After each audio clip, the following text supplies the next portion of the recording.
Hola, profe. Buenas, ¿cómo están? ¿Cómo andan? Hola, buenas tardes. Buenas Pero tardes, ¿qué profe. tal? ¿Cómo va todo? Tomando aquí una Bárbaro. tarde. ¿Tomando Una qué? Sí.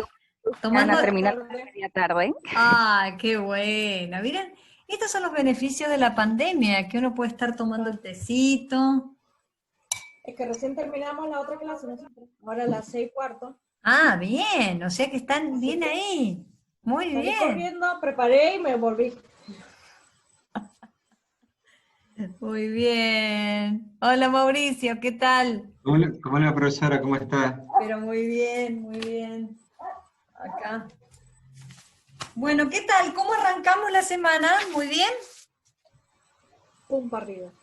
Pum para arriba, sí se hace mitad semana. Y es la primera semana que cursamos toda la semana. O sea que cursamos, Claro, bueno, yo curso 3 días nomás. Lunes, miércoles y viernes. Pero es la primera semana que curso los tres. Así que, claro. Ay, pero qué suerte, nada más que 3 días a la semana. ¿Pero qué? porque así me organizamos con las materias. Ah, está muy bien, está muy bien. O sea, martes y jueves vacaciones, qué lindo. Claro. Y mejor Ah, así para estudiar y hacer cosas. claro. Yo Bueno. curso de lunes, martes, miércoles, jueves y viernes todos los días después de las 7 de la tarde hasta las 10, Qué lindo. Qué como si lindo. fuera normal. Pasa que yo me organicé cursando Administración 2 en la tarde, Metodología en la noche y Marketing 2 en la noche. Claro. Entonces, organizando los horarios así, martes y jueves no curso, y Metodología como para ir adelantando la parte de la tesis, ¿no? Para eso. ¿Ya tenés pensado, ya en 2 minutitos comenzamos, pero ya tenés pensado la tesis? Anda Estoy haciéndola, en eso. ¿no? Estoy en eso todavía. ¿Usted es tutora de tesis, profe? No, mira, lo único que me falta, y a mí, Lamentablemente no, porque lo pedimos a morir y no había manera. No había ¿Por manera. qué, profe? ¿Por qué no? no, porque a mí me echan de mi Iba a preguntar casa, lo mismo. me echan Voy a de saber mi lo mismo que casa, Lu. me Usted es van buena a, para esto. comenzamos ya con la clase.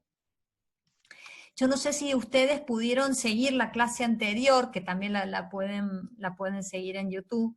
Una duda que me estaba viniendo hoy era de si la clase es demasiado larga en YouTube y que a lo mejor conviene hacer como lo que dura digamos, el Zoom, hacer como cortes, hacerlos más cortas. Pero bueno, después en todo caso me dicen así hacemos un check-in, digamos, de qué es mejor para ustedes, ¿no?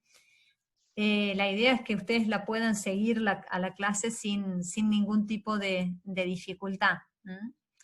Entonces, tal como lo dije en Spotify, la idea de hoy y la idea de esta semana es terminar de ver la unidad número 1, ¿sí? Así que vayan como calentando bien los motores porque, digamos, se nos van viniendo las semanas, pasan muy rápido y entonces es importante como sí, como establecer cuáles son los temas, cuándo nos toca la exposición. Yo lo que pensaba que como estamos un poquito, como este semestre ha sido muy particular, juntar las dos primeras unidades, o sea, cuando termina la segunda unidad, ahí recién exponer, o sea, cuando termine producto, ¿sí?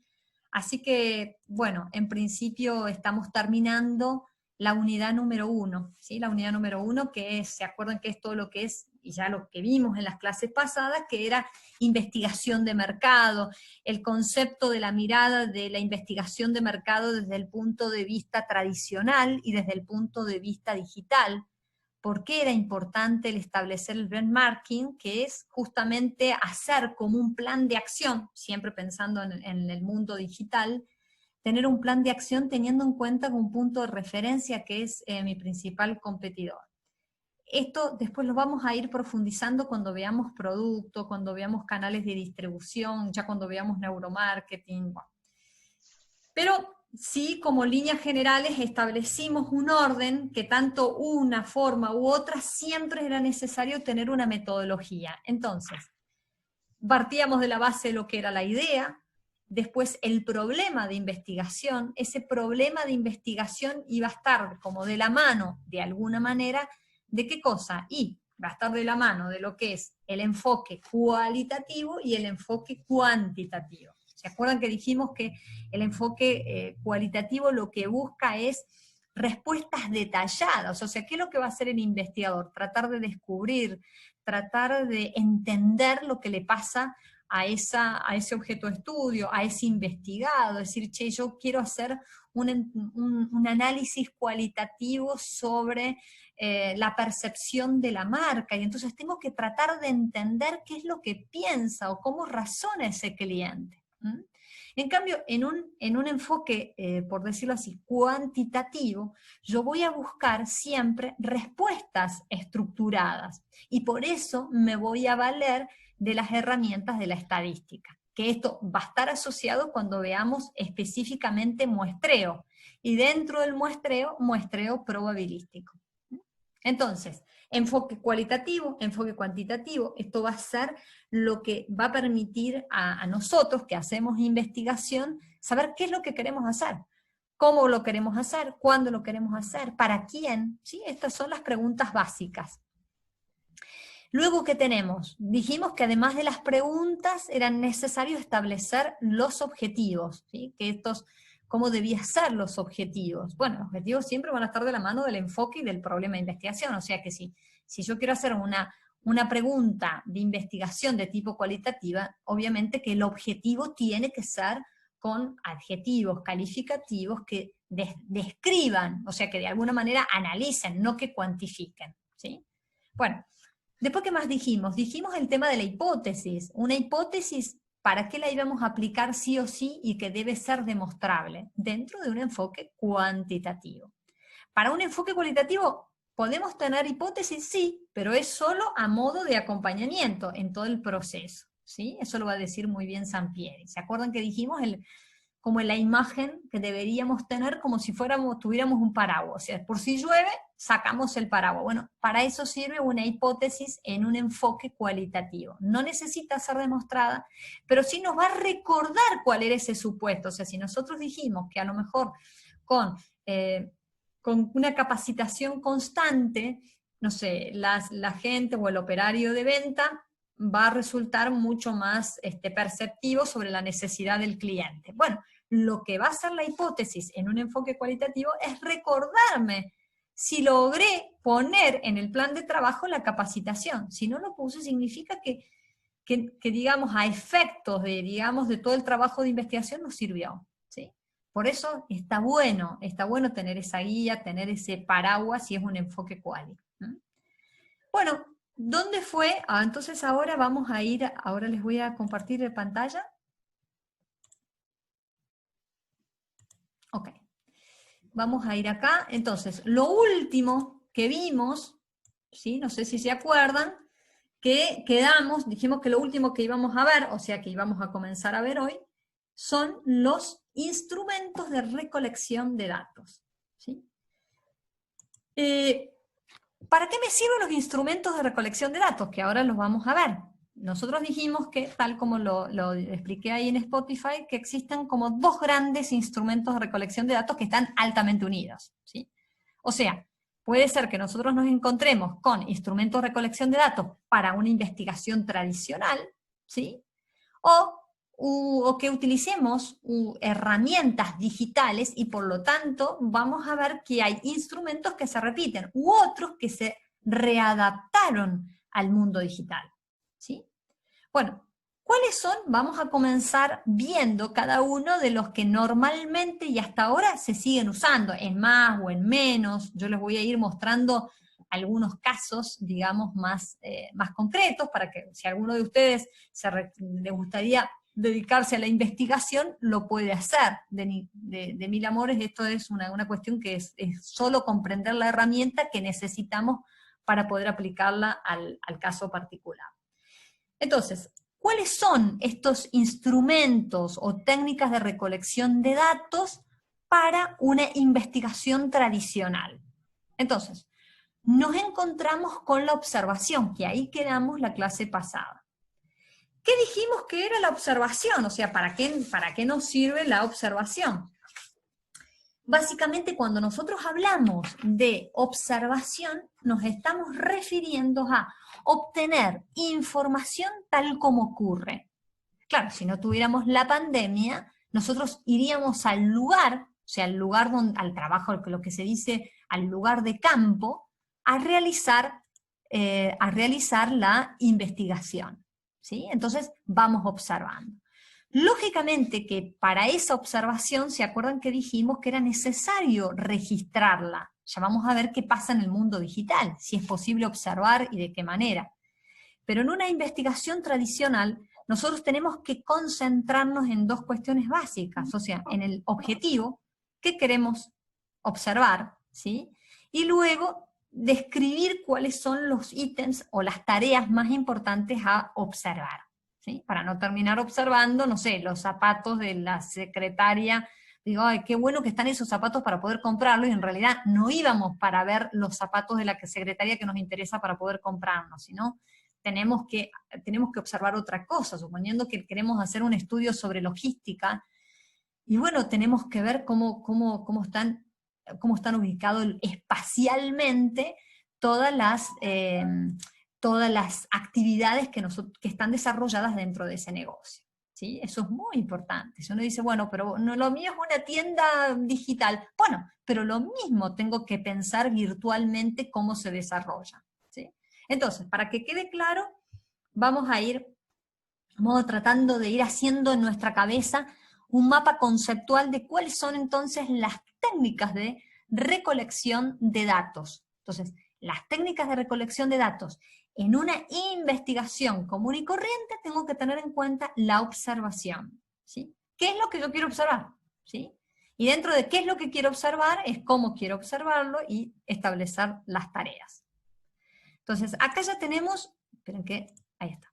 Entonces, acá ya vamos armando nuestro esquema mental de cómo tendría que ser estas técnicas, ¿sí? La observación. Bueno, ya vamos a ver qué significa la etnografía y la gran diferencia en el mundo digital cuando hablamos de la netnografía, que eso también se está desarrollando muchísimo, y más en las redes sociales, por ejemplo. Bien, entonces, vamos a partir de algo muy simple que es la observación. Partimos de algo. Dijimos hace un rato que la observación es esa información que tenemos, o sea, tal como ocurre. Si nosotros queremos observar, porque queremos hacer un estudio de logística, por ejemplo, entonces, ¿qué tenemos que ver dentro de la logística? Bueno, hay que ver dónde la vamos a hacer. O sea, si no es lo mismo analizar una logística solamente de un emprendimiento que de una fábrica donde está, por ejemplo, en Mauricio. O sea, digo, evidentemente que el tenor de la observación va a ser diferente, ¿sí? No sé si quisieras agregar algo con respecto a esto, Mauricio, pero en tu experiencia yo me imagino que hay mucho, y más en el tema, por ejemplo, de logística. Sí, a ver, en realidad la logística claramente es una parte muy, muy importante, porque todo lo que nosotros hagamos y produzca la planta, si no llega al cliente en tiempo y forma, la verdad que no tiene mucho sentido cualquier acción que llevemos adelante. Y sí, claro, nosotros tenemos para tomar un poquito de menciones, pues hablamos, nosotros estamos despachando a razón de 100 camiones por día. O sea, para que tengamos una idea cuál es el tránsito de vehículos y lo que es la logística y el departamento de logística en sí. O sea, la planta despacha 100 camiones por día y a su vez recibe alrededor de materia prima entre 150 y 200 camiones por día. O sea que es un movimiento realmente muy, muy importante. Imagino. O sea que si ahí no hay una observación detallada, corregime si no es así, si no hay una observación detallada también de estas entradas, de estas salidas, de todo lo que es el movimiento, sin hablar de lo que es el movimiento administrativo logístico, que eso es otra cosa, pero estoy hablando solamente de lo que sería la observación de los movimientos físicos. Hay una gerencia en particular de logística que analiza todo, o sea, pero la logística es una gerencia en sí misma. Como es la gerencia comercial o la gerencia de recursos humanos, hay una gerencia de logística en particular y analiza, o sea, tiene los KPIs de logística, los análisis, los costos, las estructuras, todo específica a la logística, Qué bueno. como un tema central. Claro. Y se analiza como un área, como una unidad de negocio específica de la empresa. Tal cual, tal cual, tal cual. Entonces quiere decir que la observación, puede ser que nosotros hagamos otro tipo de observación, puede ser que nosotros querramos observar, no sé, vamos a imaginarnos el consultorio del caso de los chicos, y bueno, que querramos saber, por ejemplo, cómo es la atención, ¿sí? Si hay un seguimiento en la atención, si la gente vino una sola vez y nunca más volvió, o sea, digo, hay muchos ítems que uno puede ir como encastrando, digamos, cada uno de los elementos que después nos va a dar la totalidad, porque, a ver, lo que siempre decimos, ¿no? Puede ser que la atención sea mala, y no necesariamente tiene que ser porque no se vende, sino puede ser por otros factores que nosotros tenemos que tener. Siempre me gusta decir que nosotros tendríamos que tener siempre una mirada sistémica, no quedarnos solo con el hecho puntual, sino empezar a ver cuáles son las otras herramientas o aspectos que no se tuvo en cuenta a la hora de hacer la investigación. Por eso, la observación es fundamental. Antes de pasar ahí a la otra herramienta, que es la entrevista, acá en el slide anterior hablamos sobre la etnografía. ¿Qué es la etnografía? Bueno, si nosotros, yo generalmente me dedico a hacer la etnografía, o sea, es cuando hago estudios de campo sobre, digamos, voy llevando un registro más detallado de todo lo que voy a ir observando. ¿Eso para qué me sirve? Y sobre todo se trabaja mucho en las ciencias sociales. Yo que trabajo mucho para las organizaciones del tercer sector, esto nos sirve para decir, bueno, cuántas personas fueron afectadas en este lugar, qué personas recibieron una ayuda determinada, cómo ha sido para estas personas beneficiarias de un proyecto, en qué invirtieron. Bueno, todo ese registro tiene que ver con la etnografía, ¿sí? O sea, donde normalmente en ese registro se analiza el comportamiento, las conductas del entrevistado o del encuestado en este caso, ¿sí? ¿Se entiende hasta acá? Esto es interesante porque después vamos a ver en el mundo digital cómo es, digamos, o cómo se articula la etnografía con la llamada netnografía, ¿no? Bueno, ¿hasta acá algunas preguntas o vamos bien? ¿Vamos bien? Bien, profe. Ok. Ahí veo algunos alumnos que en un momento cursaron la materia hace muchos años. Quiero saludar a Fernando, Hola, profe. pero ¿qué tal? ¿Qué tal? La verdad que me da mucha alegría. Pena de que la tengan que volver a cursar, pero la verdad que una gran alegría. A Emanuel, la verdad que, bueno, un gusto saludarlos. Y a todo el resto que se fue incorporando a la clase. Así que buenas tardes. Bueno, entonces, otro instrumento que tenemos así dentro digamos, dentro de lo que sería el marketing tradicional es la entrevista, ¿sí? Yo ahora les voy a mostrar simplemente porque desde hace un año que venimos haciendo una investigación con un grupo interdisciplinario de la UNCUYO. Son toda gente, ingenieros, doctores en arquitectura, y estamos haciendo todo un trabajo para la provincia, ¿sí?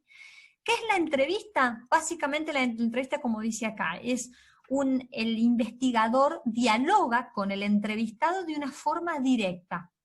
Pero esa entrevista, ¿sí? En general es como una charla, y esa charla está guiada, ¿sí? Yo ahora les voy a mostrar, a ver, voy a dejar acá de compartirles, y les voy a mostrar básicamente acá cómo sería una guía de una entrevista. A ver si la tengo acá. Perdonen. Mostrar todas las ventanas. Redes sociales. Entrevista. Acá está. Bien. Ok. Bueno, entonces, esto es una guía. Normalmente la entrevista en profundidad tienen como dos vertientes. Puede ser exploratoria o en profundidad. Normalmente cuando realizamos trabajos, así como en mi caso que he tenido que hacer como desde el año pasado que venimos haciendo este trabajo interdisciplinario, en las entrevistas llamamos, y si es un enfoque cualitativo, buscamos lo que se dice referentes claves. ¿Qué significa estos referentes claves? No es que vamos a hacer así a mansalva a cualquier persona, sino que buscamos esos agentes claves que nos van a permitir dar datos significativos. Para ese caso, si alguno de ustedes dice, no, nosotros vamos a hacer un estudio cualitativo y vamos a hacer entrevistas, suponiendo que a alguno de ustedes no les interesa el trabajo del marketing digital. Y entonces dicen, no, nosotros vamos a ir al marketing tradicional y vamos a hacer una entrevista, porque consideramos la relevancia del tema, porque bla, bla, bla, o sea, por la justificación, nos lleva a pensar que es mejor utilizar una metodología cualitativa y una técnica que es la entrevista. Bueno, normalmente, ¿qué se hace? Se hace una guía, ¿sí? Donde se hace una presentación, donde se hace normalmente vamos a imaginarnos que yo soy el agente de referencia, ¿sí? Vamos a imaginarnos que yo, Mariana Silvestre, pongamos que sea una especialista en diabetes, pongamos, hablando del caso de los chicos, que es el que más tengo ahí en la cabeza. Bueno, muy bien. Es importante que a mí se me presente quiénes son los miembros que van a colaborar en esa entrevista, ¿sí? Porque, ¿qué pasa? Que como después van a sacar datos, como en mi caso que yo hice este trabajo de investigación, son datos que son trabajos de investigación donde normalmente después tienen una aprobación desde la academia, donde esos datos después se publican en revistas científicas. Entonces, hay veces que los entrevistados, o sea, estos agentes claves, no les gusta ser nombrados, ¿sí? Hay otros que dicen, no, ningún problema, pongan Mariana Silvestre, entonces yo hago la entrevista. En uno o en otro caso, yo tengo que poner quiénes son los miembros, contar de qué se trata el proyecto, especificar básicamente cuáles son los objetivos que yo quiero lograr con esa entrevista, y después, ¿por qué? ¿Por qué fui seleccionada? ¿Sí? Y después viene como la estructura de la entrevista. Esto es fundamental. Ustedes van a decir, ay, pero ¿por qué tanto lío, profesora, si en realidad no es para tanto? Bueno, en realidad sí es para tanto porque eso le da seriedad investigativa, ¿sí? Si uno dice, no, vengo a hacerte una entrevista, bueno, ¿qué pensás de esto? Bueno, eso puede ser, pero si nosotros estamos dentro de una academia, o si queremos hacer trabajos de investigación con seriedad, no se olviden de hacer este guión. Lleva tiempo, porque a veces no es fácil establecer los objetivos. Una cosa que yo aprendí a lo largo de toda esta capacitación también en Community Manager, que una cosa que nosotros no le damos bolilla, pero es el tema de los objetivos. Así como yo cuando les dije que la observación yo tenía que plantear para qué lo quería hacer, también la entrevista es qué es lo que quiero lograr, qué es lo que yo quiero recabar.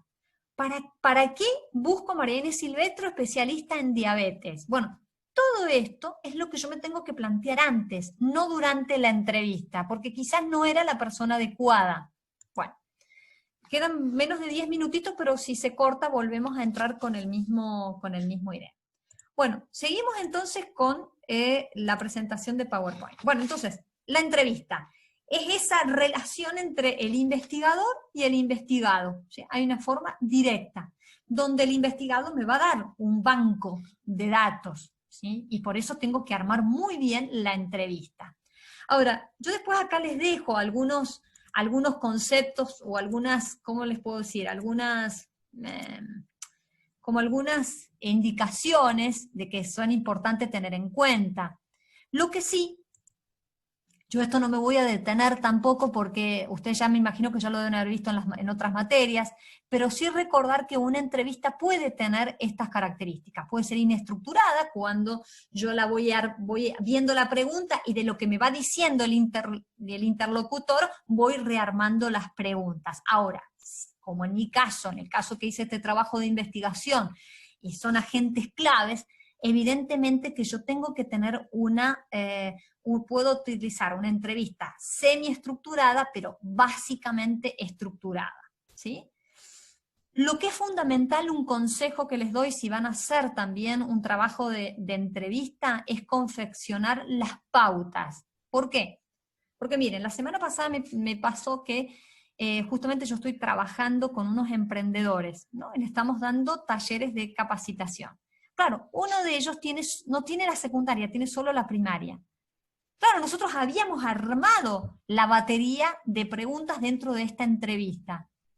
Pero claro, hubo un dato que no sabíamos, que era esto, que era que la primera sesión hablamos de un tema, la segunda sesión hablamos de otro tema, y cuando llegó la tercera, por una palabra muy simple, nos dimos cuenta que había que reformular, o sea, decir, ¿cuál era esa pauta? ¿Cuál era? Porque nos dábamos cuenta que no tenía como conocimiento de los temas. Entonces, bueno, preguntas un poco más elevadas. Entonces, eso es importante, revisar muy bien el interlocutor que tengo enfrente, quizás preguntar qué conocimientos tengo previos, son cosas que a veces uno tiene tan cliché armado de preguntas que después no sirve, ¿sí? Bueno, entonces acá les dejo estas recomendaciones y estas cuestiones que después lo van a ver ustedes en el PowerPoint, pero es muy interesante porque al menos esto ha sido fruto de la experiencia con estos agentes claves, cuando he tenido que hacer este trabajo de investigación. Claro, a veces nos pasó el año pasado que hablamos con una persona que trabaja en la función pública, y era tan rico los datos que nos daba, nosotros ya lo teníamos estructurado, por eso digo, en algunos casos conviene hacer semiestructurado, y acá están las pistas, es decir, claro, cuando me está dando datos grosos, decir, bueno, ¿qué quiere decir usted con esta cosa? Como dar la posibilidad que el entrevistado se pueda como explayar un poco más, y eso va a ser mucho más rico. Mientras más datos recojamos, mejor, porque eso es lo que nos va a permitir armar el rompecabezas de la investigación. ¿Está hasta acá? ¿Sí? Sí, bueno, pasamos a la otra técnica. Fíjense que yo lo estoy pasando prácticamente como cachetada de loco, pero ustedes después lo van a ir viendo en profundidad, ¿sí? Una técnica muy interesante es esta técnica de grupo focal o focus group, que es muy interesante porque uno puede elegir, o sea, en realidad uno elige a un grupo de personas siempre. Volvemos a un tema anterior. Elegimos a un grupo de personas previamente identificando el objetivo. O sea, ¿para qué queremos usar esta herramienta? Podemos usar esta u otra, pero ¿por qué decidimos elegir esta? Bueno, si decidimos elegir esta técnica, tenemos que darnos cuenta que si somos 5 en el grupo, no puede haber un mundo de gente, digamos. O sea, vamos a imaginarnos que los 5 chicos que están haciendo el trabajo del estudio del consultorio quieren hacer el grupo focal. Bueno, no pueden estar las 6 personas que elijan, ¿sí? Los 5 integrantes del grupo, porque después pasa a ser realmente una cosa, digamos, muy numerosa, ¿sí? Normalmente se elige, hay un investigador, hay un especialista en cada área, ¿sí? Nosotros hace 2 años atrás con un grupo de alumnos hicieron, no sé si alguno de ustedes estaba presente, no me parece que no, hicieron un grupo focal sobre un estudio sobre una cervecería que queda ubicada ahí en la calle Aristide. Entonces hicieron un grupo de control y un grupo de referencia, ¿sí? El grupo de referencia era ir al lugar, ¿sí?, donde se seleccionaban a distintas personas, se les daba un premio, decir, mira, por haberte seleccionado te damos una consumición gratis, ¿no? Bueno, y entonces había 2 de los alumnos, había un especialista, una psicóloga, ¿sí?, y estaban los alumnos, y había se consiguieron un egresado de la carrera de Administración de Empresas, todos ellos para poder observar a estos vamos a llamarlos sujetos de análisis. Fue muy interesante porque después el grupo de control lo hicieron en la UTN, en la universidad, y fue también muy interesante después todos los resultados que se dieron. Ustedes van a decir, bueno, pero ¿para qué se hace esto? Bueno, esto se hace porque uno va sondeando básicamente los gestos, tiene como, si bien tiene el marco de una entrevista, pero a diferencia de la entrevista uno va observando otras cuestiones que son importantes tenerlas presentes a la hora de analizar, ¿sí? O sea, es muy rico, o sea, es decir, la persona que te hace gestos, o sea, la comunicación no verbal en una herramienta como Focus Group es fundamental, les diría, ¿sí? ¿Estamos hasta acá? ¿Sí? Hola, profe. ¿Cómo andamos, Gustavo?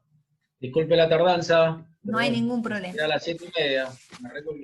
Perdón. No hay problema. Los miércoles siempre comenzamos un ratito antes, a diferencia de los viernes. Bueno, muy bien. Hasta acá vamos bien. Estamos viendo, Gustavo, las técnicas e instrumentos de recolección de datos. Entonces, ya vimos lo que era la observación, la entrevista, ¿sí? El focus group. Y ahora vamos a ver, vamos a ver lo que son los cuestionarios, ¿sí?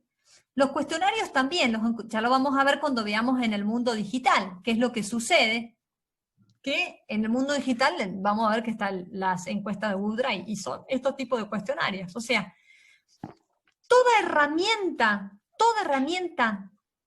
ya vamos a utilizar un término bien técnico que lo vamos a ver en unos minutos, que se llama validez y confiabilidad. Todas estas herramientas que estamos viendo deberían cumplir estas dos finalidades, que sean válidas y que sean confiables, ¿sí? Ya vamos a ver qué significa esto de la validez y la confiabilidad, ¿sí?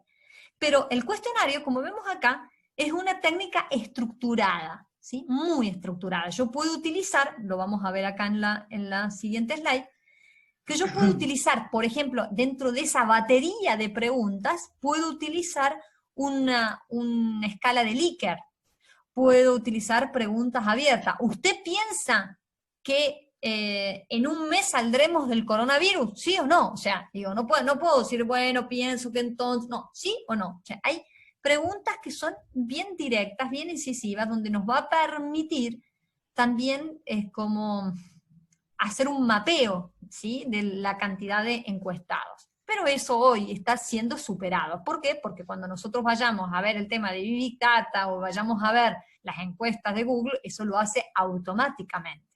Lo que estamos diciendo desde la primera clase es que nosotros podemos utilizar todas estas herramientas, inclusive las herramientas digitales, pero lo más interesante es saberla para nosotros, especialistas, o que vamos a dedicarnos al marketing, o si alguno de ustedes quiere especializarse en Community Manager, lo más importante, vuelvo a insistir, es el tema de la interpretación, ¿sí? O sea, las técnicas las herramientas digitales, las plataformas digitales me lo pueden hacer todo. Solo que yo, como ser humano, tengo que saber qué hago con eso que la plataforma me mide, ¿sí?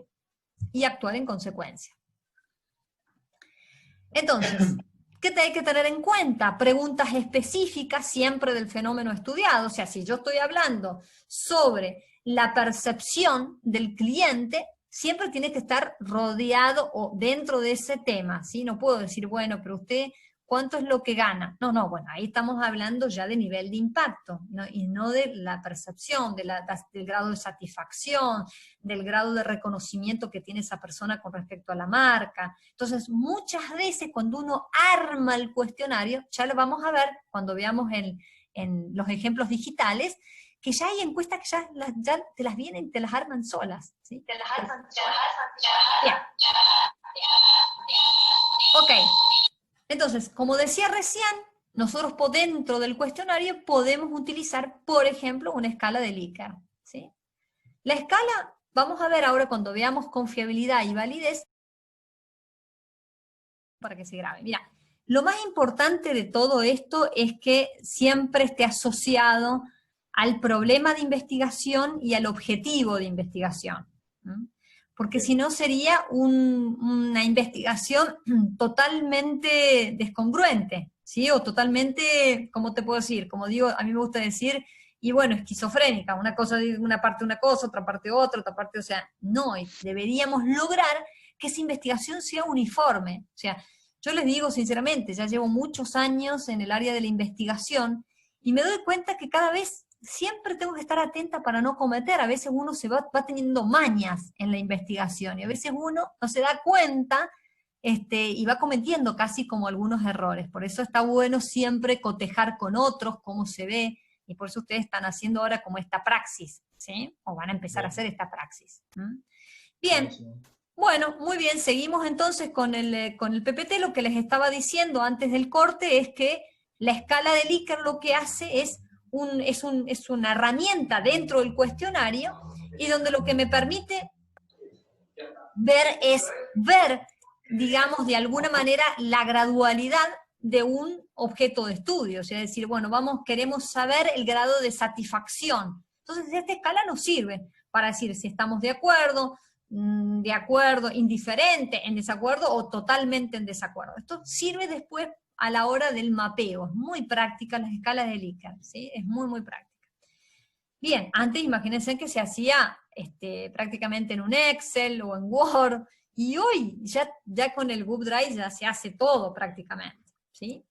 Bueno, ¿estamos hasta acá? ¿Hay alguna pregunta que quieran ir haciendo? ¿No? Ok. Bueno, vamos a ver las técnicas de recolección de datos en el mundo digital, qué es lo que sucede, digamos, o sea, qué es lo que nosotros nos tendríamos que ver. Fíjense acá se repiten algunas cuestiones. ¿Cuáles son algunas cuestiones? Y tiene que ver con la observación y los diferentes tipos de observaciones que hay en el mundo digital, la etnografía, algunas plataformas, que las vamos a ver, pero así rápidamente, después seguramente algunas de ellas las vamos a profundizar en la última unidad, ¿sí? Vamos a comenzar con la observación. La observación también está en el mundo tradicional y en el mundo digital, solo que esta observación tiene características particulares. ¿Cuáles son las características? Son intencionadas. ¿Por qué?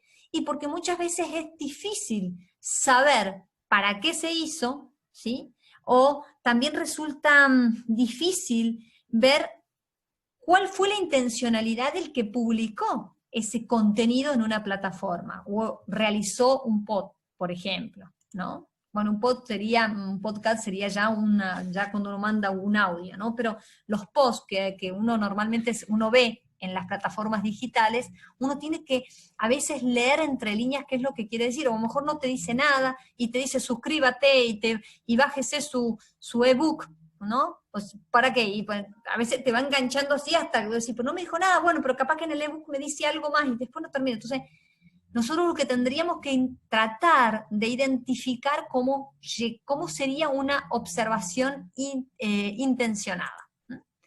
Lo que más se utiliza en el mundo digital es la observación. Estas tres últimas observaciones, la ilustrada, la selectiva y la interpretativa. ¿Por qué? Porque la ilustrada, yo, muestro, un contenido orgánico en Instagram. ¿Sí? Bueno, muy bien. ¿Qué pretendo hacer con eso? O sea, una de las grandes preguntas que se han hecho estos community managers durante todos estos últimos tiempos es decir, ¿cuántas publicaciones tengo que hacer? La gente, ¿qué termina observando?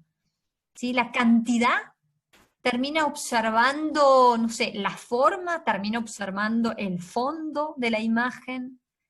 Y lo que nosotros deberíamos ser capaces de adquirir la competencia de saber que cuando uno sube un contenido, ya sea orgánico o no, lo que deberíamos lograr es que para que esa observación ilustrada tenga un peso, es lograr la interacción. O sea, yo digo, publico esta bufanda, pero la publico de una manera que logro no solo que la gente ponga like, porque eso pasa, sino el grado de interacción que logro tener. Bueno, y llegamos entonces a la interpretativa, que es lo más difícil. O sea, yo puedo tener todas las plataformas digitales que me hacen todo, pero lo más interesante es observar qué es lo que me está marcando esos números. ¿Sí? Mejor los números dicen, no, hay que hacer más publicidad. Y la gente está cansada. Imagínense, ahora en pandemia, antes se decía que solamente había que mandar hasta marzo de este año, se decía que la gente solo podía mandar 2 contenidos a la semana. Ahora la gente está encerrada, se la pasa mirando el celular, se quintuplicó la cantidad de veces que las personas interactúan con el celular. Entonces hay como se dice, un ruido de imagen tremendo. Entonces por eso es importante saberlas interpretar. Y esto tiene que ver con la etnografía. Mientras que la etnografía era el registro detallado que llevaba a cabo el investigador, la etnografía lo que hace es ver cómo es esa comunidad virtual, ¿sí? Esa comunidad virtual que puede ser inclusive cómo es el grado de espontaneidad, cómo es el grado de interacción y sobre todo, cómo es el contenido. Eso es lo que va a estudiar el etnógrafo, por decirlo de alguna forma. Puede ser que usted diga, no, mire profesora, yo voy a hacer un estudio etnográfico, o sea, voy a ver cómo es el grado de contenido que tiene la página de este emprendimiento. Bueno, yo puedo ver cómo se interaccionan, cómo guardan el contenido, cómo me gustan un like y no hay ningún comentario. Bueno, todo eso yo puedo dedicarme a estudiar, ¿sí? Ustedes decís, ¿pero se gana plata? Sí, se gana plata, pero tenés que, o sea, no es de la noche a la mañana, uno tiene que hacer un estudio muy riguroso, ¿sí? ¿Estamos hasta acá? Perfecto. Profe, le hago una consulta. Usted habló cuando estaba explicando la ilustrada de un contenido orgánico. ¿A qué se refería? El contenido orgánico son contenidos que uno sube a las distintas redes sociales y que no son pagos, ¿sí? Claro. No está impulsado por un presupuesto. Exacto, exacto. Seguís trabajando, mira, nada que ver, me acuerdo, vos no trabajabas en una empresa que hacían todo este tema de plataformas digitales, Emanuel. Sí, trabajé hace unos años en una empresa que se dedicaba a marketing digital. Ahora ya no, ya estoy en una bodega ahora. Ah, Uf, bien, viste, bueno, pero esa es la obra también. tiene toda una, Emanuel tiene una experiencia bastante grande. Así que bueno, nos va a ser de mucho aporte. Así que Manuel, vos interrumpí la clase, todas aquellas cosas que te parece que a lo mejor estoy explicando, pero que puede servir para una mayor explicación, con mucho gusto hacela. ¿Eh? Bueno, no hay problema. Bueno, y acá entramos nosotros, si bien en el programa no vamos a ver el Google Analytics, digamos, todas estas diferentes plataformas, sí vamos a ver algo en marketing digital al final de la materia, pero básicamente lo que hacen es recoger los datos, ¿sí? Estudiar el perfil del consumidor, más que consumidor, el que trafica dentro de la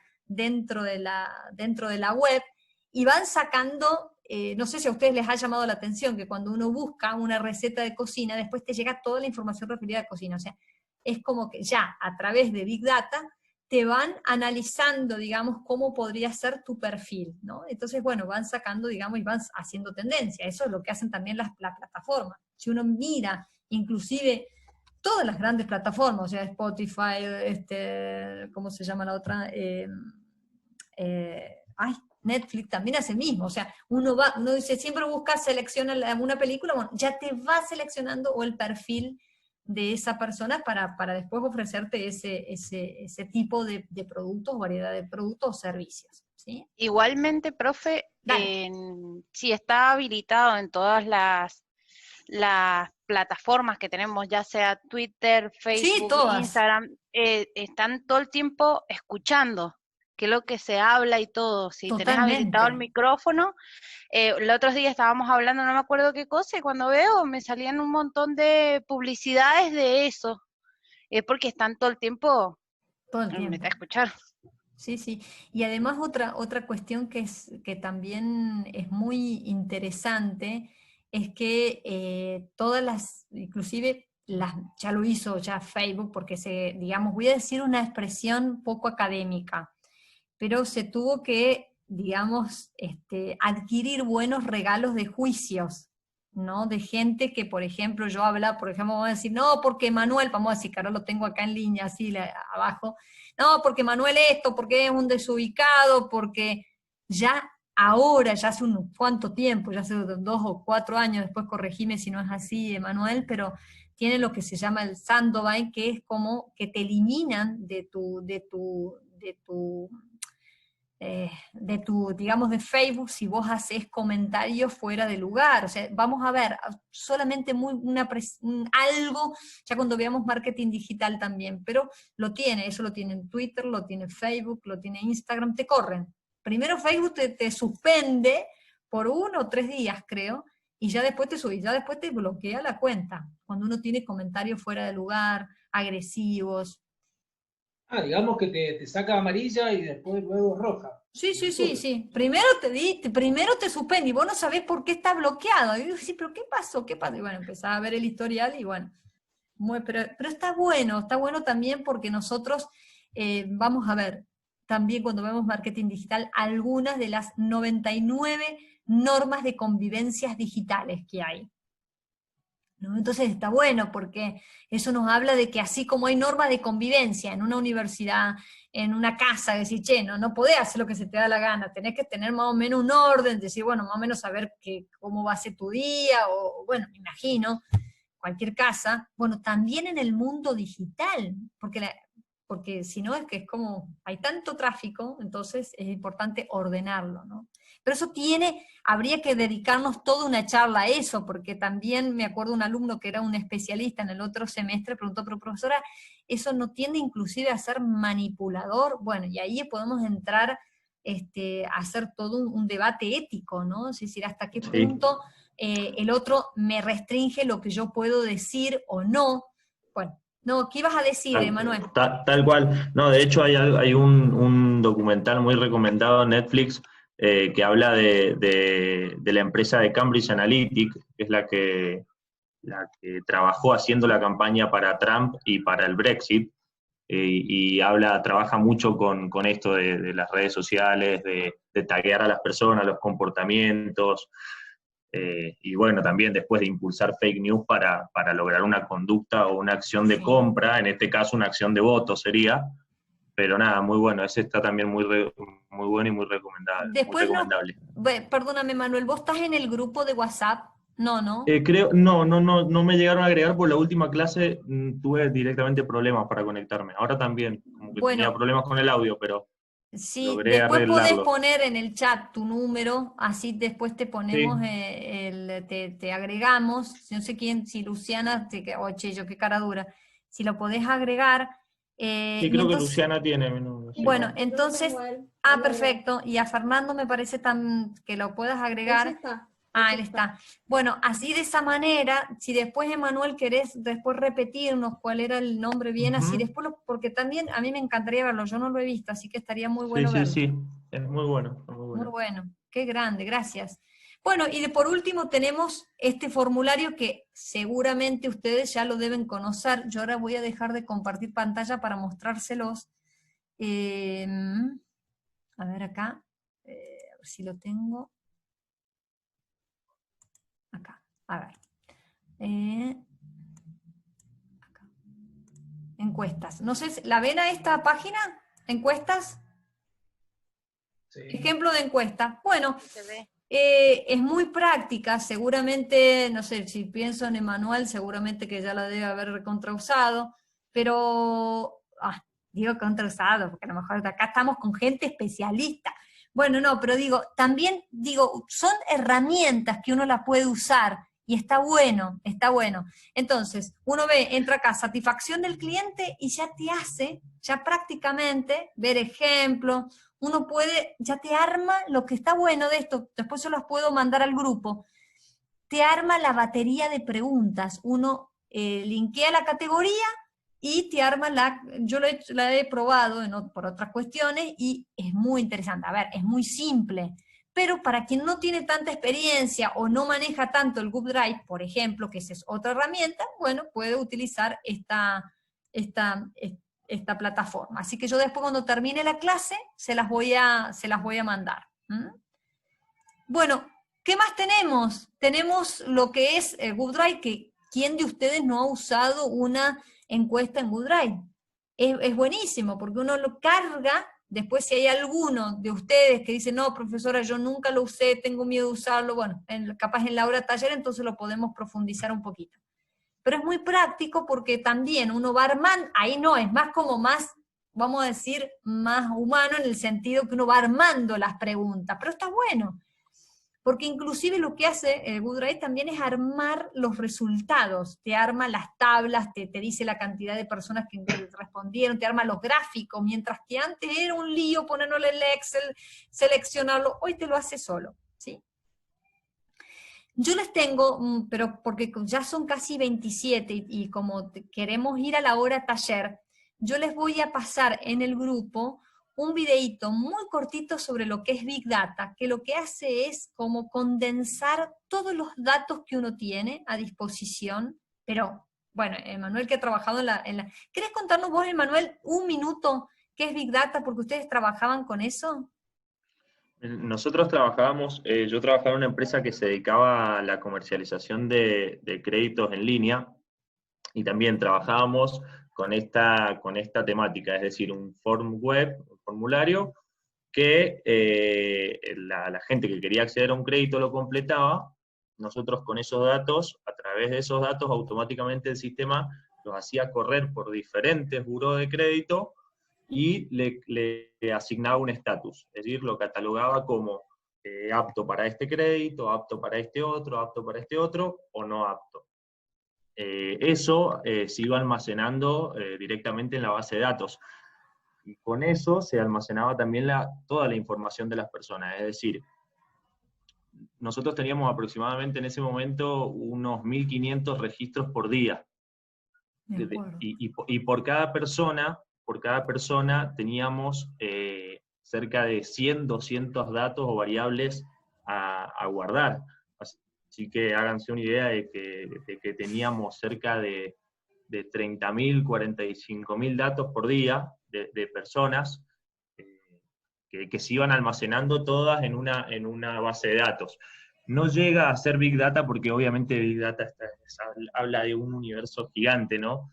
Pero más o menos entraba en lo que es la práctica de trabajar con datos masivos y con tendencias, con grupos de segmentos de clientes y demás, que bueno, después eso nosotros lo ponchábamos en un visualizador de info, en un BI, como puede ser Power BI o Tableau, que se manejan ahora, y en tiempo real íbamos viendo la evolución de los segmentos o de los grupos, o cómo iban entrando los registros. Entonces, la verdad que es muy bueno, y cómo se te permite ver tan tangible la información en tan corto tiempo, tan rápido.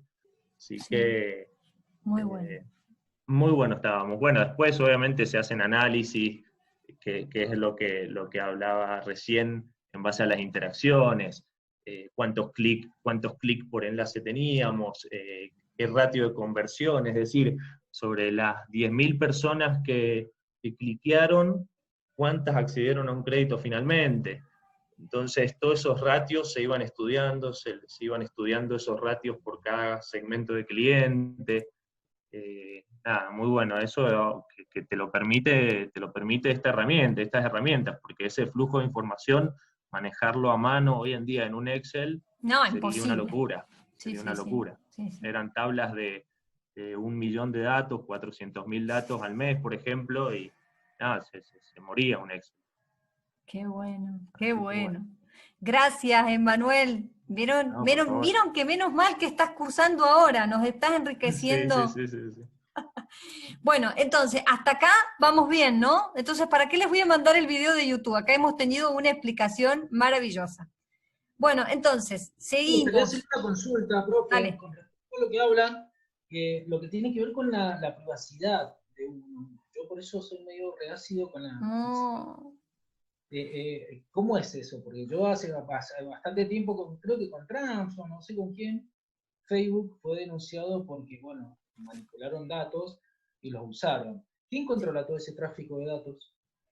Porque en realidad están negociando con nuestra información, con nuestra privacidad, de cierto modo, ¿no? Mira, lo que sí es cierto que una cuestión, que cuando ya uno crea un email, vamos a hacer, desde que ya uno pone un comentario en cualquier red, ya no sos una persona X, o sea, sos una persona pública, digamos, ¿no? Entonces voy a decir, no, pero si es que, ¿qué va a importar que yo ponga? No. Entonces, por un lado, pero por otro, esto es cierto. Entonces voy a decir, uy, no, entonces no voy a publicar nada, me cierro. Y te estarías aislando, digamos, de todo un mundo que está y que cada vez va a ser más. Yo siempre digo, y acá podemos debatir horas y horas y horas y horas y horas, y podemos, si a ustedes les interesa, podemos dedicarnos una clase a eso, digamos, ¿no? Lo que sí es real es, a mí me gusta mucho leer, hay una autora brasileña, se llama Vera Araujo, y ella en los años 90, fíjate vos, año 90, si no, profesora, pero estamos en el mundo digital, no estaba en el año 90, bueno, ella dijo algo, no se trata de no consumir, no se trata de aislarse y decir, bueno, ahora vivo en una tapera porque no quiero consumir nada. Ni tampoco se trata, bueno, consumo todo lo que veo porque, bueno, si tengo dinero, ¿quién me lo impide? Tampoco eso. sino que ella hablaba del uso responsable de los bienes en ese momento, ¿no? O sea, hoy diríamos el uso ecológico de los bienes, o el uso o la información ecológica. O sea, si yo voy a publicar, por ejemplo, en mi caso particular, sí, yo tengo Instagram, pero publico lo mínimo y básico, porque no es mi prioridad. O sea, también el hecho de decir responsablemente qué es lo que uno va a subir, qué es lo que uno va a informar, qué es lo que uno va a comunicar, te hace responsable. Porque digo, también uno puede tener una mirada de niño, decir, no, ¿qué me importa? Yo subo todo lo que quiera, pongo un publico. Hay gente que, yo digo, que me quedo asombrada de lo que sube. Digamos, pero, digamos, una actitud adulta también es decir, che, yo lo que subo, no sé, digo, ¿soy responsable de eso que subo? No vamos del ámbito comercial, que evidentemente hay una intencionalidad, pero a nivel personal, digo, che, yo lo que subo, ¿contribuye a esto? ¿O estoy perdiendo tiempo porque a lo mejor es una tontera? Bueno, digo, acá podemos, por eso digo, hay una variedad muy grande, y quizás alguno de ustedes no esté de acuerdo conmigo, y eso está muy bien. Yo lo que digo en función de mi experiencia, digamos, que yo puedo tener una mirada ecológica de las cosas. ¿Qué significa? De pensar lo que voy a publicar, de pensar lo que... Y eso te exige, decir, no, pero ¿qué voy a pensar si esto es para divertirme? Bueno, está bien, tengo la hija de una amiga que se la pasa subiendo videos de TikTok. Está bien, ella estudia, trabaja, se divierte, es chistoso, no es que no sea chistoso, pero digo, si 5 horas te la pasás subiendo videos en TikTok, yo digo, pregúntate cómo utilizás tu tiempo, digamos, ¿no? O sea, bueno, si hace 5 minutos, 10 minutos, bueno, no pasa nada, pues 5 horas, que la madre está preocupada. Digo, es como todo, pero bueno, esto habría muchísimo para hablar y para analizar, ¿no?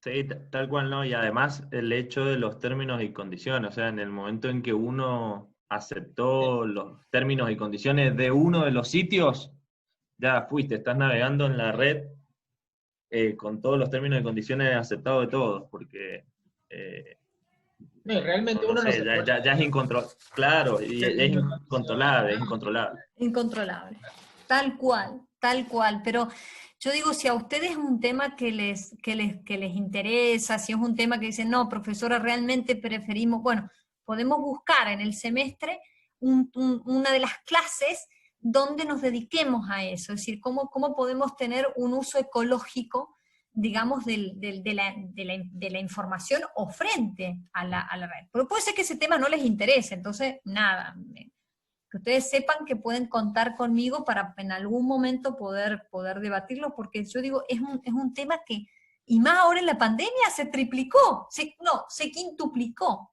Entonces, está bueno, y vino, como decía una película, vino para quedarse, ¿eh? Entonces está bueno preguntarnos, reflexionar y actuar en consecuencia. Bueno, entonces yo tengo algunos minutos más para terminar este tema. Entonces, instrumentos de recolección de datos en el mundo tradicional y en el mundo digital van correlativamente, o sea, pueden hacer una cosa, pueden hacer otra, pueden ser las dos, pueden hacer mixtas, pueden hacer lo que quieran, ¿sí? Basta de justificar por qué hacen eso y no otra cosa. Es decir, no, yo voy a hacer una encuesta, ¿sí? Voy a hacer una encuesta tipo cuestionario. Bueno, ¿pero por qué lo querés hacer? Y no, porque mi problema de investigación tiene que ver cómo estructurar resultados concretos. Bueno, fantástico. O quiero hacer una entrevista, o quiero hacer a través de un cuestionario de Google Drive. ¿Por qué no? Bueno, las posibilidades son infinitas. Lo que sí, todo va a desembocar en dos grandes temas, que es la confiabilidad y la validez.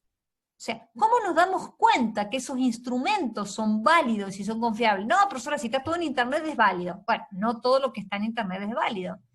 Y acá comienza también un debate que estaba leyendo en estos días. Si a alguno les interesa, tengo algunos artículos de investigación de la academia siempre, que habla sobre si las redes sociales son instrumentos válidos. Bueno, y acá imagínense que comienza todo un debate. Voy a decir, che, escúchame, yo soy, no sé, soy el creador de Facebook, mirá si no voy a ser válida. Bueno, hay todo digamos, un manejo bastante importante. Entonces, la cuestión que nosotros tenemos que tener claridad es que estos instrumentos nos desembocan en dos cosas: validez y confiabilidad. Lógicamente que esto también vamos a tener como resultado que si es válido y si es confiable, va a tender a una objetividad. La cuestión que nos tendríamos que preguntar es qué es la validez y qué es la confiabilidad. Rápidamente decimos que la validez, ¿qué significa? Significa cuando un instrumento mide lo que pretende medir. Si yo tengo un reloj y digo, che, ¿qué hora es? Y son las 7:39. Miro dentro de un ratito y me dicen, no, las 9. Miro dentro de un ratito, no, ya empieza, o sea, deja de ser lo que en realidad se creó, ¿sí? O sea, ¿para qué me sirve el reloj? Y para medir las horas, los minutos, un reloj tradicional, ¿no? Bueno. Ahora, ¿cuándo es confiable ese instrumento? Cuando yo voy repitiendo, ¿sí? La misma técnica la voy repitiendo y voy obteniendo resultados similares. Por eso va a la par, la validez y la confiabilidad. Yo puedo tener un reloj y digo 7, 8 menos 20, perfecto. Miro otro ratito, o sea, no solo es válido porque quiere decir que anda mal el reloj, sino que tampoco es confiable, ¿sí? Porque ese instrumento voy midiendo los minutos y las horas a cada rato y me va dando siempre una hora totalmente distinta, dispar, quiere decir que o la cuerda no anda o la pila se murió, ¿sí? Ahora, esto es importante, tener presente que yo a la hora de utilizar los instrumentos tengo que ver el grado de validez y de confiabilidad. Quiere decir que si yo, por ejemplo, les pregunto a ustedes en la exposición, bueno chicos, ¿cuáles son los instrumentos de recolección de datos? Me lo tienen que decir esto, la entrevista, la encuesta, el cuestionario, no sé, la entrevista de Google Drive, lo que sea, ¿sí? La etnografía, son instrumentos. Estos instrumentos me tienen que llevar sí o sí a la validez y a la confiabilidad, sí o sí, ¿sí? Bien, si yo una entrevista, por ejemplo, ustedes dicen, profesora, ¿cómo nos damos cuenta si una entrevista es válida? ¿Sí? Bueno, si yo especifiqué los objetivos, si yo establecí las pautas previas, evidentemente, y después voy a los agentes clave que hablaba recién cuando les contaba mi trabajo de investigación, bueno, evidentemente que el resultado, los datos que vamos a recoger, porque son agentes claves, nos va a validar esa información. Por ejemplo, nosotros uno de los agentes claves nos dijo, por favor, yo estoy cumpliendo una función pública, no digan mi nombre. Perfecto, entonces, ¿qué hicimos? Bueno, hicimos la persona XX, eso también se puede hacer, ¿sí? Bueno, perfecto, después nosotros corroboramos con el Ministerio de Producción y eran exactamente los datos, es más, datos mucho más enriquecidos. Bien, ¿hasta acá? ¿Vamos bien? Bueno, quedan 9... Dale. ¿No puede dar el caso de que sea válido y no confiable o viceversa? Totalmente, puede ser válido y no confiable, ¿sí? Bien. Puede ser confiable, pero no válido. Yo decía, che, pero ¿cómo una página que... Había una página que se llamaba Marketinazo, no sé si está todavía. Bueno, estaba todo un montón de cosas, ¿no? Claro, pero cuando uno empezaba a ver, y acá es lo que hablaba Emanuel hace un rato de la información falsa, o sea, ¿cómo nos damos cuenta si es válido o no? Ver la fuente. O sea, aquellas plataformas o aquellas páginas donde yo busco, por ejemplo, había una página, me acuerdo, que un alumno me confesó una vez que decía Mi Apunte. No tenía ni bibliografía, eran copiados, pero encima copiado mal.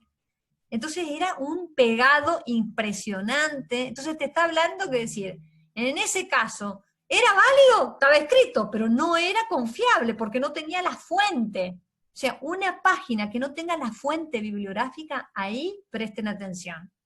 O sea, es muy importante conocer el autor, el interlocutor. ¿Quién me está escribiendo eso que me escribe? No puedo tomarlo como una verdad absoluta. ¿Se entiende hasta acá? ¿Sí? ¿Estamos? Bueno, en la validez y en la confiabilidad, la improvisación en la medición del instrumento. Tengo que no decir, bueno, che, vamos viendo cómo vamos haciendo la pregunta, vamos viendo. No es posible. Y más hoy. ¿Sí? Más si queremos hacerlo, digamos, o dirigirnos al mundo digital, que hay miles de competidores, mucho más de lo que nosotros nos imaginamos, tenemos que tener una información bien precisa. Recuerden que nosotros para poder medir, ¿qué teníamos presente? Cuando lo que vimos en la clase pasada, los datos primarios y los datos secundarios. Recordemos, los datos primarios son los que recoge de primera mano el investigador. Los datos secundarios son los que recoge de publicaciones especializadas, ¿sí? Bueno, entonces, la no improvisación, la utilización de instrumentos, ¿cómo los voy a estandarizar? Bueno, esto no hay problema, porque hoy, a través de las métricas, nosotros vamos a ver algunas de las métricas ya cuando veamos ya al final de la materia, y bueno, es interesante porque eso teóricamente ya está estandarizado, ya está estipulado. Bueno. ¿Qué más vemos? Vemos así rápidamente, así terminamos porque ya estamos desfasados unos minutos. Tenemos varios tipos de validez, y con esto voy terminando, ¿sí? ¿Qué tipo de validez tenemos? Si la validez es un instrumento en la cual mide aquello que pretende medir, tenemos diferentes tipos de validez. Validez de contenido, validez de criterio y validez de constructo. La validez de constructo, déjenla como si, no sé si en la casa de ustedes tienen heladera con freezer. Pongan la palabra validez de constructo en el freezer, pero la vamos a sacar en la última unidad, cuando veamos neuromarketing. ¿Por qué? Porque la validez de constructo tiene que ver con las construcciones que nosotros armamos, o que mejor dicho, que las grandes compañías arman a la hora de establecer una campaña de publicidad. Son constructos. Y ya vamos a ver cómo se arma un constructo. Así que no se pierdan esa clase, por favor. Bueno, entonces déjenla ahí en stand-by para ver cómo se arma el constructo. Bien, la validez de contenido y la validez de criterio significa, el contenido es, si yo quiero hacer, por ejemplo, un test de inteligencia a los alumnos, tengo que establecer cuáles son los elementos que van a ir dentro de ese test. Es decir, qué saberes, hoy se habla de saberes, qué saberes voy a medir para decir, este alumno tiene un rendimiento académico alto, medio o bajo. Eso es contenido. El criterio va a ser, si nosotros decimos que los saberes son, por ejemplo, saber la articulación con, por ejemplo, uno de los saberes que más hoy en las empresas se está trabajando es que la persona tenga una capacidad de trabajo interdisciplinario. Bueno, eso es un criterio válido. Es decir, yo voy a tomar a una persona que no es tan capa, no tiene tantos títulos, pero sabe trabajar en equipo. Venga, eso es un criterio, ¿sí? Un elemento que esa comunidad de estudio toma como de referencia para poder analizar al objeto de estudio, ¿sí? Sí, no, mira, a mí no me importa que se haya, después en algunos puestos claves sí, van a haber personas con expertise, digamos, ¿no? En algunos temas. Pero en general me gusta gente que sepa trabajar en equipo. Bueno, eso es un criterio. O decir, no, mira, vamos a levantarnos temprano y es válido, nos levantamos temprano antes de ir al trabajo todos los días para poder asimilar todo lo que vamos aprendiendo en marketing. Bueno, es un criterio, ¿sí? O nos reunimos todos los días a tal hora para congeniar, para agrupar, para amalgamar el tema. ¿Se entendió? ¿Sí? Fíjense, este tema es muy simple, muy concreto. Ya después les dejo los otros slides, que es básicamente cómo se dan los requisitos, bla, bla, bla, pero el tema es, digamos, básicamente dejarles a ustedes como aquellas pautas que les va a servir a ustedes a la hora de utilizar un instrumento. Es decir, yo voy a usar un instrumento, pero resultó ser, me acuerdo las primeras investigaciones que hice, claro, había tomado una muestra, esa muestra había sido representativa, pero no era confiable en el sentido de que las baterías de preguntas que estaban contenidas en toda esa encuesta, iba obteniendo resultados o sea, no estaba bien articulada. Por eso es fundamental establecer, antes de utilizar ese instrumento, ver el objetivo y establecer la pauta, cómo lo voy a llevar a cabo. Para eso hacemos un pretest, o sea, muchas veces hacemos una encuesta muy casera para saber si todas esas preguntas se entienden, ¿no? Porque lanzamos un formulario, me acuerdo una vez, organizamos un evento para 500 personas, y bueno, utilizamos Google, y después la gente nos iba preguntando por mail, pero yo resulta que llego en avión, no, pero yo resulta que llego, y no estaba la opción esa, o sea, para decirles que hay muchos bemoles dentro de la conformación de la elección de un instrumento. ¿Estamos hasta acá? ¿Sí? Bueno,